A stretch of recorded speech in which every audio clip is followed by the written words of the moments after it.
ಎಲ್ರಿಗೂ ನಮಸ್ಕಾರ. ನೀವು ನೋಡ್ತಾ ಇದ್ದೀರಾ ಟಿವಿ ವಿಕ್ರಮ. ರಿಪೋರ್ಟ್ ಅರ್ಪಿಸುವ ಸ್ಪಾಟ್ಲೈಟ್ ಕಾರ್ಯಕ್ರಮಕ್ಕೆ ಸ್ವಾಗತ. ನಾನು ಮುಮ್ತಾಜ್ ಅಬ್ದುಲ್ ನೆಲ್ಲಡ್ಕ. ಭಾರತ್ ಮಾತಾ ಕಿ ಜೈ.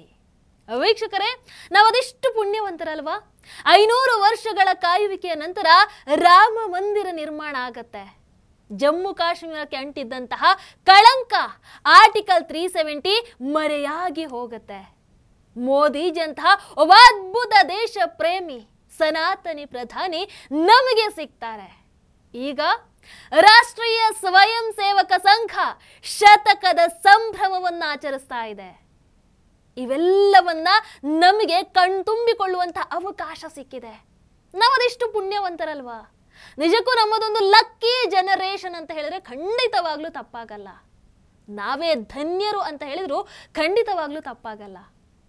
100 ವರ್ಷಗಳ ಬದ್ಧತೆ, 100 ವರ್ಷಗಳ ನಿಸ್ವಾರ್ಥ ಸೇವೆ, 100 ವರ್ಷಗಳ ದೇಶ ಜಾಗೃತಿ, 100 ವರ್ಷಗಳ ದೇಶ ಪ್ರೇಮ, 100 ವರ್ಷಗಳ ಸ್ಫೂರ್ತಿ, ನಿರಂತರ ಸೇವೆ, 100 ವರ್ಷಗಳ ಎದೆಗುಂದದ RSS. ಎಸ್, RSS ಬಗ್ಗೆ ಅದು ಎಷ್ಟು ಮಾತಾಡಿದ್ರು ಕೂಡ ಕಮ್ಮಿನೇ. ಅಂಡ್ ಈ RSS ಯಾವತ್ತಿದ್ರೂ ಕೂಡ ದೇಶ ದ್ರೋಹಿಗಳ ಪಾಲಿಗೆ ಸಿಂಹ ಸ್ವಪ್ನ. ಅದಕ್ಕೋಸ್ಕರನೇ ಈ ಕಾಂಗ್ರೆಸ್ ಆಗಿರಬಹುದು, ನಮ್ಮ ಇಲ್ಲಿ ಸಿದ್ದರಾಮಯ್ಯನವರಾಗಿರಬಹುದು, ಈ ದೇಶ ದ್ರೋಹಿಗಳಿಗೆ RSS ಕಂಡ್ರು ಒಂಥರ ಉರಿ. ಅದಕ್ಕೋಸ್ಕರ RSS ಬಗ್ಗೆ ಆಗಾಗ ಟ್ವಿಟರ್ ಅಂಗಳದಲ್ಲಿ ಮಾಧ್ಯಮದೆದುರು ಕೆಂಡ ಕಾರ್ತಾನೆ ಇರ್ತಾರೆ. ಈ ಒಂದು ಸಂಭ್ರಮದ ಕ್ಷಣದಲ್ಲಿ ಸಿದ್ದರಾಮಯ್ಯನವರು RSS ವಿರುದ್ಧವಾಗಿ ಒಂದು ಟ್ವೀಟ್ ಅನ್ನು ಹಾಕಿದ್ದಾರೆ, ಕಾಂಗ್ರೆಸ್ ಅವರು ಟ್ವೀಟ್ ಅನ್ನು ಹಾಕಿದ್ದಾರೆ. ಅದು ಸಹಜ, ಆಸ್ ಎಕ್ಸ್ಪೆಕ್ಟೆಡ್. RSS ಅಂದ್ರೆ ದೇಶ ವಿಭಜನೆ ಸಂಘಟನೆ, ದೇಶ ವಿಭಜನೆಗೆ RSS ಕಾರಣ, ಹೀಗೆ ಒಂದಷ್ಟು ಬರೆದು RSS 100 ವರ್ಷಗಳನ್ನ ಆಚರಿಸ್ತಾ ಇದೆ. ಆದ್ರೆ ಹೇಳುವಂತಹ ಒಂದು ಒಳ್ಳೆ ಕೆಲಸ ಕೂಡ ದೇಶಕ್ಕಾಗಿ RSS ಮಾಡಿಲ್ಲ. ಹೀಗೆ ಒಂದಷ್ಟು ಬರ್ಕೊಂಡಿದ್ದಾರೆ. ಮೊದಲಿಗೆ ನಾನು ಸಿದ್ದರಾಮಯ್ಯನವರಿಗೆ ಹೇಳೋದಕ್ಕೆ ಇಷ್ಟಪಡ್ತೀನಿ, ಕೇಸರಿ ಪೇಟ ಕಂಡ್ರೆ ಆಗದಂಥವರಿಗೆ, ಕುಂಕುಮ ಕಂಡ್ರೆ ಆಗದಂಥವರಿಗೆ, ಕುಂಕುಮ ಇಡೋರನ್ನ ಕಂಡ್ರೆ ಭಯ ಅಂತ ಹೇಳುವಂಥವರಿಗೆ, ಇನ್ನು ಮೀನು ತಿಂದು ದೇವಸ್ಥಾನಕ್ಕೆ ಹೋದೆ ಅಂತ ಹೆಮ್ಮೆಯಿಂದ ಹೇಳುವಂತಹ ಸಿದ್ದರಾಮಯ್ಯನವರಿಗೆ RSS ಕಂಡ್ರೆ ಒಂದ್ ಸ್ವಲ್ಪ ಕಷ್ಟನೇ ಬಿಡಿ. ಅದರಲ್ಲಿ ಆಶ್ಚರ್ಯ ಪಡುವಂಥದ್ದು ಏನೂ ಇಲ್ಲ.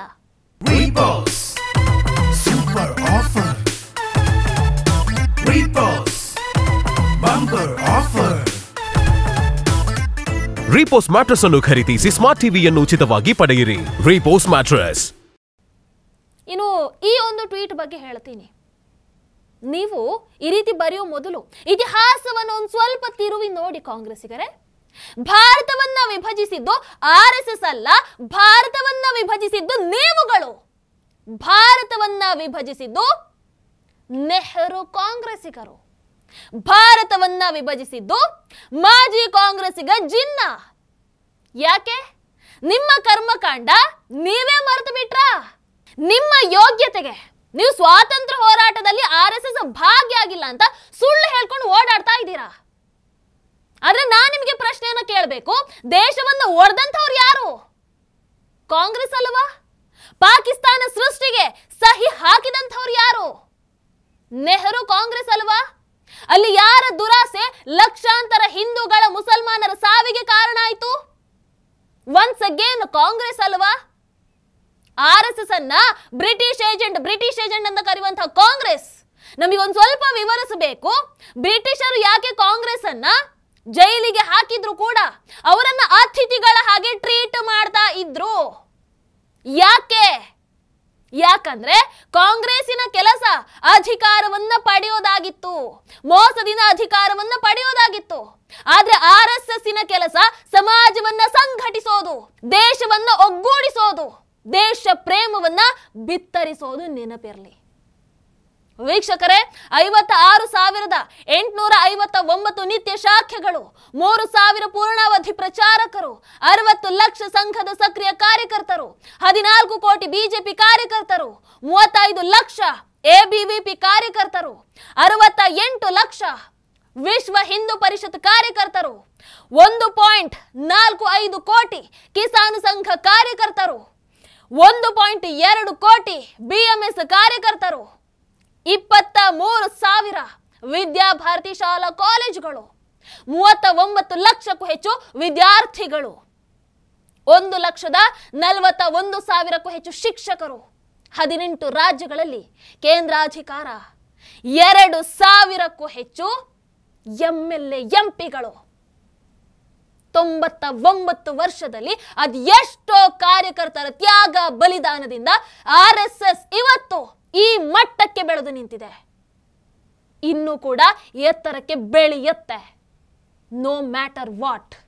ಇನ್ನು RSS ಇತಿಹಾಸದ ಬಗ್ಗೆ ಮಾತನಾಡುವಂತಹ ಕಾಂಗ್ರೆಸ್ ಪಕ್ಷದ ನಿಜವಾದ ಇತಿಹಾಸ ಮರ್ತು ಹೋಗಿದ್ಯಾ ಹೇಗೆ? ನೆನಪಿಸ್ತೀನಿ. 1947 ಅಧಿಕಾರಕ್ಕಾಗಿ ದೇಶ ವಿಭಜನೆಯನ್ನು ಮಾಡ್ತಾರೆ, ಅಧಿಕಾರಕ್ಕಾಗಿ ರಕ್ತಪಾತವನ್ನು ಮಾಡ್ತಾರೆ. 1962 ಚೈನಾದ ಜೊತೆಗೆ ಸೋಲನ್ನ ಅನುಭವಿಸ್ತಾರೆ, ನಮ್ಮ ಭೂಮಿಯನ್ನ ಬಿಟ್ಟುಕೊಡ್ತಾರೆ. 1975 ತುರ್ತು ಪರಿಸ್ಥಿತಿಯನ್ನು ಹೇರಿಕೆ ಮಾಡ್ತೀರಾ ಅಧಿಕಾರ ದಾಹದಿಂದ, ಆ ಮೂಲಕ ಪ್ರಜಾಪ್ರಭುತ್ವದ ಕಗ್ಗೊಲೆಯನ್ನು ಮಾಡ್ತೀರಾ. 1984 ಸಿಖ್ ನರಮೇಧಕ್ಕೆ ಕಾಂಗ್ರೆಸ್ ಕಾರಣ ಆಗುತ್ತೆ. ಇನ್ನು 2004ರಿಂದ 2014ರವರೆಗೆ ಲೂಟಿ, ಹಗರಣ, ಭ್ರಷ್ಟಾಚಾರ, ಇದು ಕಾಂಗ್ರೆಸ್ಸಿನ ವಿತ್ ಪ್ರೂಫ್ ಇರುವಂತಹ ನೈಜ ಇತಿಹಾಸ.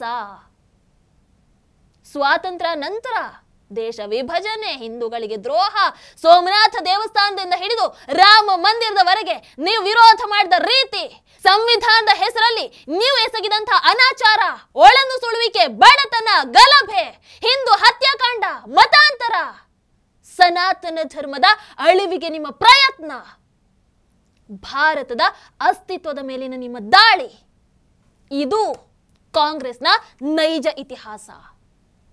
ನಿಮ್ಮಗಳಿಗೆ RSS ಬಗ್ಗೆ ಮಾತನಾಡುವಂತಹ ಯಾವ ನೈತಿಕತೆ ಕೂಡ ಇಲ್ಲ. ಕಾಂಗ್ರೆಸ್ ಅನ್ನು ಸ್ಥಾಪನೆ ಮಾಡಿದ ಯಾರ್ರಿ? ಪರದೇಶಿ, ಬ್ರಿಟಿಷಿಗ, A.O. ಹ್ಯೂಮ್.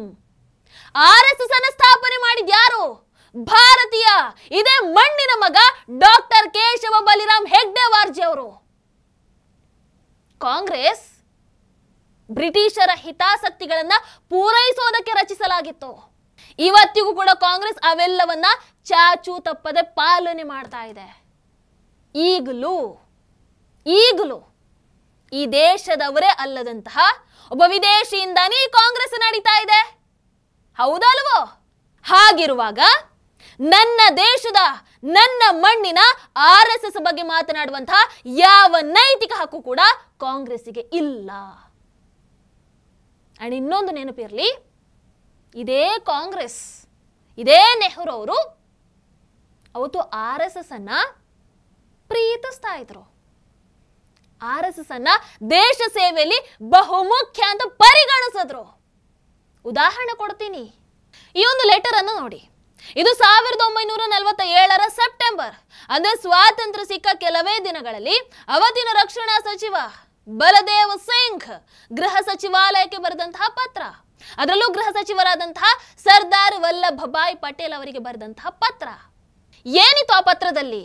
ದೇಶ ವಿಭಜನೆಯ ನಂತರದ ಗಲಭೆಗಳನ್ನ ಹತೋಟಿಗೆ ತರೋದಕ್ಕೆ ಪೊಲೀಸರು ಹೆಚ್ಚಿನ ಶ್ರಮವನ್ನ ವಹಿಸ್ತಾ ಇದ್ದಾರೆ, ಆದ್ರೆ ಫೀಲ್ಡ್ ವರ್ಕ್ ಮಾಡೋದಕ್ಕೆ ನಮಗೆ ಇನ್ನಷ್ಟು ಯುವಕರ ಅವಶ್ಯಕತೆ ಇದೆ.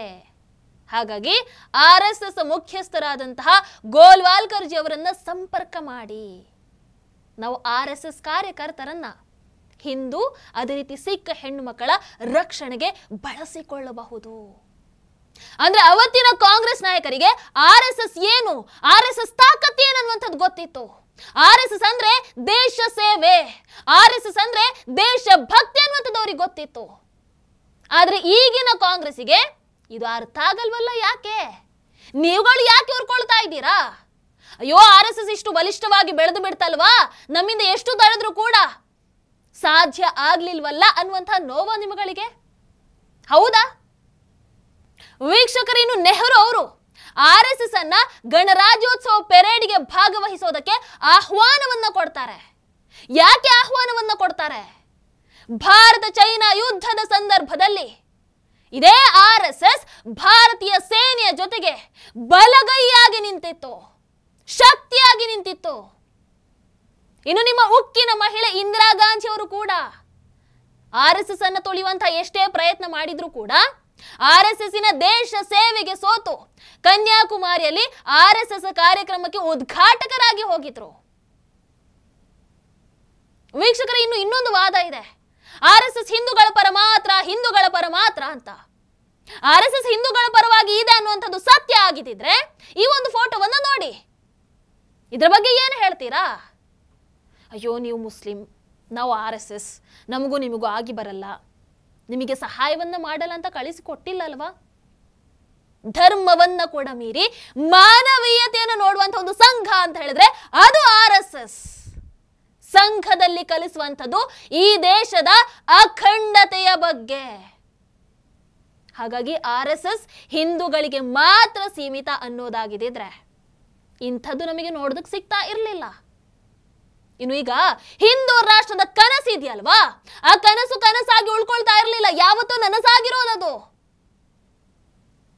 ಆದ್ರೆ RSS ಹೆಸರಲ್ಲೇ ಇರೋ ಹಾಗೆ ರಾಷ್ಟ್ರೀಯ ಸ್ವಯಂ ಸೇವಕ ಸಂಘ, ಹಿಂದೂ ಸ್ವಯಂ ಸೇವಕ ಸಂಘ ಅಲ್ಲ.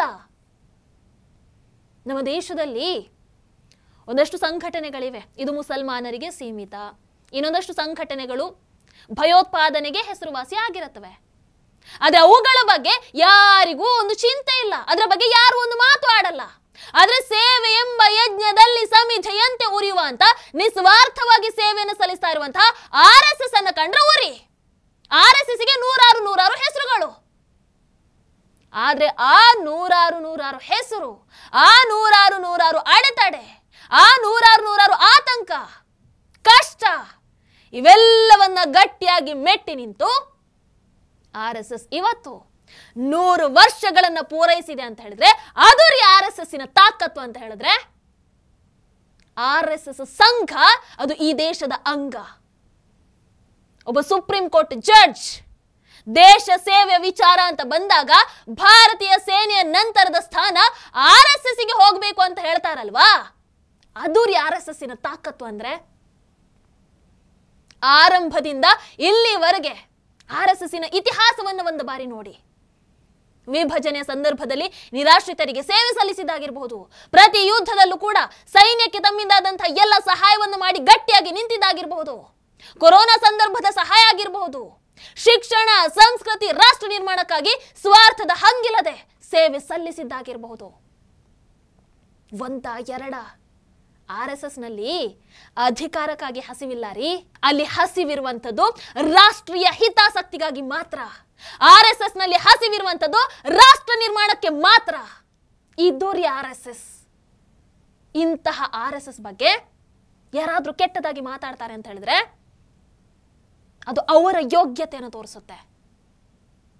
RSS ಸಾಧನೆ, RSS ಸೇವೆ, ಇವೆಲ್ಲವನ್ನ ಅದು ಎಷ್ಟು ಹೇಳಿದ್ರೂ ಮುಗಿಯಲ್ಲ.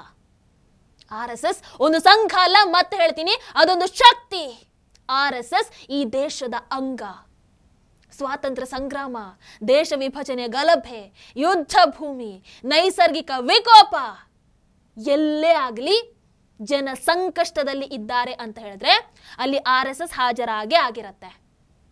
RSS ಇದ್ದೇ ಇರುತ್ತೆ. ಯಾವುದೇ ಫಲಾಪೇಕ್ಷೆ ಇಲ್ಲದೆ ಜನರ ಸೇವೆಗೆ ಅಂತಾನೆ ಇರುವಂತಹ ಸಂಘ ಅಂತ ಹೇಳಿದ್ರೆ ಅದು RSS. ಭಾರತ ಮಾತೆಯ ಸೇವೆಗೆ ಅಂತ ಇರುವಂತಹ ಒಂದು ಸಂಘ ಅಂತ ಹೇಳಿದ್ರೆ ಅದು RSS. ಯಾರಿಗೆ ಆಗ್ಲಿ ನಿಮಗಳಿಗೆ RSS ಬಗ್ಗೆ ಅಷ್ಟೊಂದು ಡೌಟ್ ಇದ್ರೆ ಸಂಘದ ಬೈಠಕಿಗೆ ಬನ್ನಿ, ಬೇಕಾದ್ರೆ ನಾನೇ ಕರ್ಕೊಂಡು ಹೋಗ್ಬಿಡ್ತೀನಿ. ಹೋದ ಮೇಲೆ ನೀವೇ RSSಗೆ ಸೇರಿದ್ರು ಆಶ್ಚರ್ಯ ಇಲ್ಲ. ಯಾಕಂದ್ರೆ ದಟ್ ಈಸ್ RSS. RSSನ ಶಕ್ತಿ ಅದು.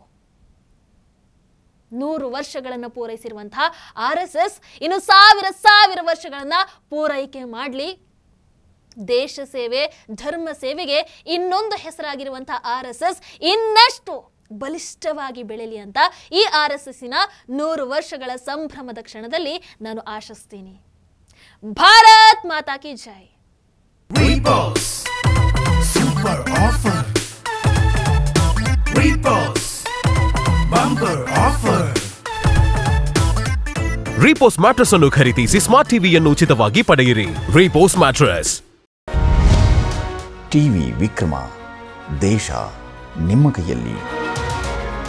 ಈ ಕಾರ್ಯಕ್ರಮ ನಿಮಗೆ ಇಷ್ಟ ಆಗಿದ್ದಲ್ಲಿ ಲೈಕ್, ಶೇರ್ ಹಾಗೂ ಕಮೆಂಟ್ ಮಾಡಿ. ಟಿವಿ ವಿಕ್ರಮದ ಕಾರ್ಯಕ್ರಮಗಳನ್ನು ನಿರಂತರವಾಗಿ ವೀಕ್ಷಿಸಲು ಸಬ್ಸ್ಕ್ರೈಬ್ ಮಾಡಿ, ಬೆಲ್ ಐಕನ್ ಒತ್ತಿ.